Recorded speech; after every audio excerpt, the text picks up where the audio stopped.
Shoqata e gjuetarëve të Fierit e themeluar që në vitin 1952 vijon të ruaj me krenari traditën e gjuetisë dhe të mbrojtjes së biodiversitetit në zonë. Në ambientet e zyrës së komunitetit të gjuetarëve u zhvillua një takim ku morën pjesë anëtarë të shoqatës. Gjatë aktivitetit u vlerësua kontributi i të gjithë pjesëtarëve që ndër vite i kanë shërbyer me përkushtim këtij komuniteti, duke promovuar gjuetinë e përgjegjshme dhe ruajtjen e faunës. Pjesëmarrësit theksuan rëndësinë e vazhdimit të kësaj tradite, jo vetëm si pjesë e trashëgimisë kulturore të Fierit, por edhe si një angazhim për mbrojtjen e kafshëve dhe ruajtjen e ekuilibrit natyror. Shoqata kryesore ju, çfarë ndryshimi ka me shoqatat tjera? Sepse çështja e gjuetisë ka qenë çështje kombëtare. Që do të thotë kryesorja është të ruajmë gjallësat, të ruajmë biodiversitetin. Shoqata jonë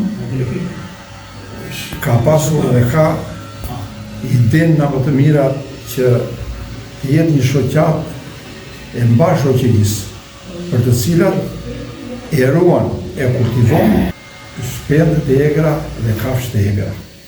Dhe nuk është, siç mendojnë disa, që thonë që gjuetarët vetëm vrasin, shesin edhe i zhdukin kafshët e egra. Ne nuk i zhdukim, por luftojmë veset e këqija të atyre gjatarëve që s'janë korrekt për gjuetin, luftojmë dhe ata që bën gjuetit pa rregull. Në këtë takim u ndan dhe certifikata vlerësimi për anëtarët që kanë dhënë kontribut të çmuar ndër vite në aktivitetin e shoqatës. Me mirënjohje u vlerësuan dhe ata që nuk janë më në jetë, duke ju dhënë certifikata pas vdekjes në shenjë respekti për përkushtimin dhe dashurinë e tyre ndaj komunitetit të gjuetarëve të Fierit. Ky gjest simbolik u prit me emocion nga të pranishmit, duke rikujtuar lidhjet e forta që bashkojnë brezat e gjuetarëve në ruajtjen e natyrës dhe të traditës.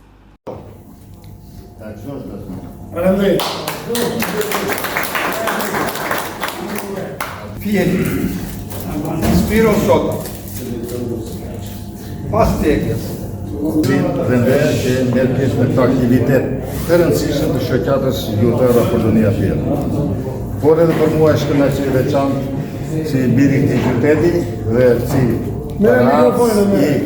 paraardhës i të shoqatës gjuetarëve, të cilët në emër të Federatës Kombëtare për Gjuetë Konservim të 45 shoqatave bishtat dhe pjatarëve, t'ju përshëndes edhe t'ju uroj të mbani gëzuar edhe t'i ketë një aktivitet sa më të vazhdueshëm për sa i përket zyrave të reja që krijohet, sepse këto zyra nuk janë thjesht një objem, nuk janë thjesht një ambient çuk, por është për mendimin tonë është një shtëpi e dytë për gjuetarët, ku do të vijmë, do të diskutojmë, do të promovojmë vlerat e gjuetisë, do të diskutojmë për traditën e vjetër të aktivitetit gjuetisë, për ata burra, të cilët nuk i kemi mes, por kanë vënë shenja jetë në zhvillimin e aktivitetit